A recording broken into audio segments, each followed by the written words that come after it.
Շնորհակալություն։ Պարոն նախագահ, դուք սկզբում ասուլիսի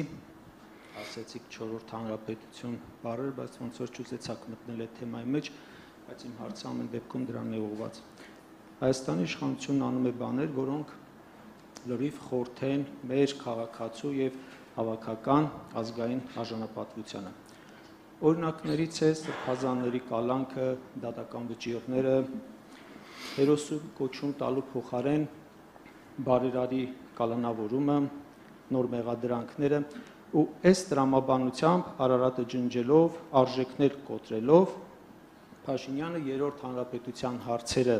փակելուց լուծելուց հետո ակտիվորեն շրջանառում է այսպես կոչված 4-րդ հանրապետություն հիմնելու թեման, եթե 2026-ի ընտրություններում հաղթի։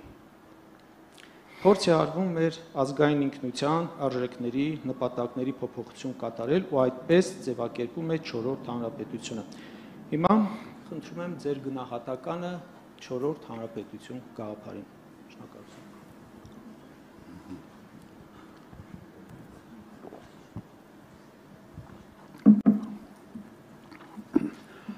Հիմա սա եւս այն դեպքն է, որը ռացիոնալ բացատրություն չունի, բայց սա նաև այն դեպքն է, որը ավելի հեշտ է բացատրել, եթե մի քիչ Ֆրեյդի աշխատանքներին ծանոթ ես։ Հիմա ինչ արել Նիկոլ Փաշինյանը։ Երրորդ հանրապետությունը թաթախել է արյան մեջ, ուղղակի թաթախել է արյան մեջ, եւ հիմա ենթադրում եմ, որ ենթագիտակցության մեջ իրեն թվում է, թե եթե անունը փոխի, ստեղծի 4-րդ հանրապետություն, ոնց որ մաքրվում է այդ ամենից։ Միայն բացատրությունը սա է, որտեղ ուրիշ ռացիոնալ բացատրություն չունի։ Բայց դրա հետ արդեն զուգահեռ պատերազմ հայտարարել Արարատին, պատերազմ հայտարարել մեր արժեքային համակարգին եւ մեր ինքնությանը։ Սա էլ ռացիոնալ չի։ Էլեկտորալ տեսանկյունից սա որևէ բան քեզ չի տալիս։ Դրա համար պետք է ուղղակի մի քիչ այդ հոգեբանության մեջ խորանալ եւ հասկանալ, որ այս մարդը խորը ներսում իր արած հալատները լավ է հասկանում, խորը ներսում ինքը չի կարող բացատրություն տալ, բայց ինքը ելքեր է գտնում այդ արյունալի հետևանքներից ձերը բազատվելու համար։ Այն ինչ որ ինքը անում էր մոտավորապես մարտի 1-ի հետ։ Ինքը հրահարեց 10 զոհեր եղավ, միջև հիմա մաքրվում է դրանից, մի հետ գնալով նաև։ Հիմա մենք ունենք իսկապես այս պատկերը։ Էլեկտորալ առումով իսկապես կռիվ հայտարարել Արարատին ինչ է ցույց տալիս։ Ոչինչ չի տալիս։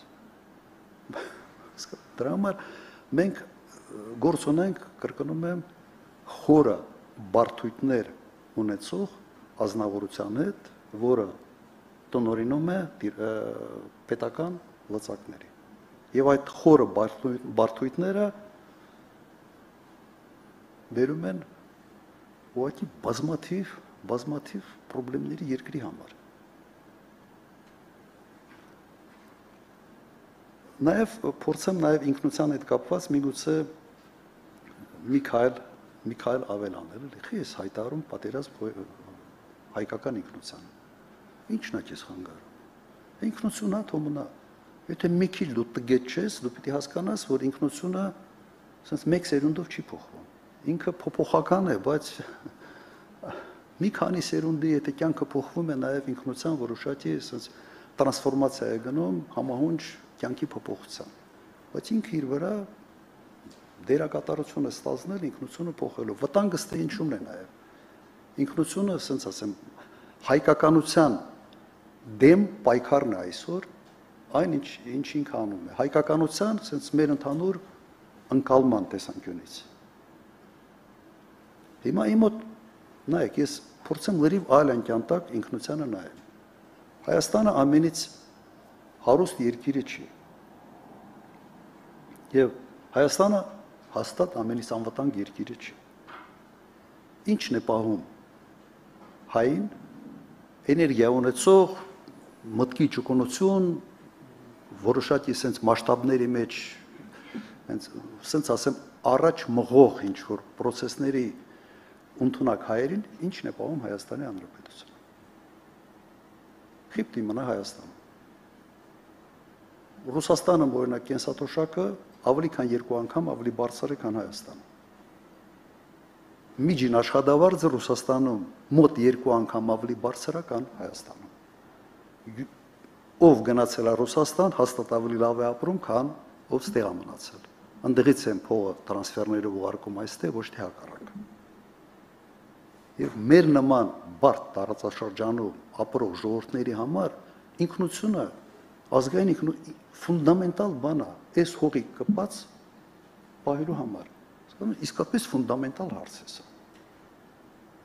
Օրինակ ասեմ, ես խիչ եմ օրինակ տեղափոխվել։ Նախագահ եմ եղել, հետո կարա չի տեղափոխվեի ուրիշ տեղ։ Փայլունել գործունեի Ռուսաստանը։ Որտե իմ տնից որ դուրս եմ գալիս ամեն օր Արարատը տեսնում եմ, սա մի արժեք է, որը դու ամեն օր ես տեսնում։ Ոչ թե գնամ ասես կարոտը քաշեմ, հետո տարի մի անգամ գամ ծիրան ուտելու։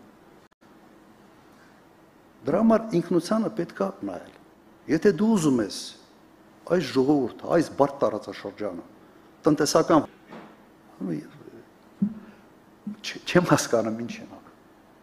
Հիմքերն են հանդում։ Եթե այս ձևի շարունակվի եւ հանկարծ ժողովուրդը սկսի այս թեզերը ընդունել, Հայաստանը 1 միլիոն մարդ է մնալու։ Անճարներ։ Որտե մնացածը գնալով են եւ Միացյալ Նահանգներում են ավելի լավ ապրելու հաստատ, եւ Ռուսաստանում են ավելի լավ ապրելու եւս հաստատ։ Ինչ է սա։ Հիմա ես պիտի վերադառնա մի բան էլի, բանազիվ մի անգամ ասել եմ։ Եթե Հայաստանի ղեկավարությունը լիներ թուրքական գործակալ, կաներ ճիշտ այն ինչ արվում է։ Հիմա չեմ ասում գործակալ, ես ենթադրում եմ, որ ավելի շատ sense հոգեբանական բարդույթներ հաղթահարելու խնդրի մեջ հայտնվել ենք ու սա ամբողջ երկրով մի մեծ ժողովրդով մենք դրա դարդն ենք քաշում էլի, դες ինչ անում դες մարդ։ Երևի այսքանը ինքնության հետ կապված եւ 4-րդ հանրապետության հետ կապված։ Սա է։ Կրկնեմ, արյան մեջ թաթախել է 3-րդը, հիմա իրեն թվում է, թե 4-րդը հրճակելով ես մի հատ լավ դուշ ընդունում էլի, sense բանով մաքրվում է եւ sense պուպուշ մտնում է 4-րդ հանրապետություն։ Պարոն նախագահ, մենք ժամային բանը չենք սպառել, բայց 4 լրագրող ունենք, 4-ն էլ որ հարցերը տան, բոլորը տված կլինեն հարցերով ցանկություն։ Չէ, սկզբունքը հետեւյալն է, ես նաեւ մի բան ավելացնեմ, այսօր ավելի քիչ մարդ ենք հրավիրել մեկ պատճառով, որ բոլոր ներկաները պետք է հարց տալու հնարավորություն ունենան, այդ սկզբունքը ուղղակի մոտ կարևորում եմ, բայց նաեւ չեմ ուզում 4 ժամ նստել, 4 ժամ 20 րոպե մամուլի ասուլիս անել, դրա համար ներողամիտ լինեն նրանք, ում չենք հրավիրել։ Եկեք հետեւյալ հերթականությամբ սահմանենք տրիբյուն, ռադար, երկիր եւ օրագրին պատվավոր իրավունք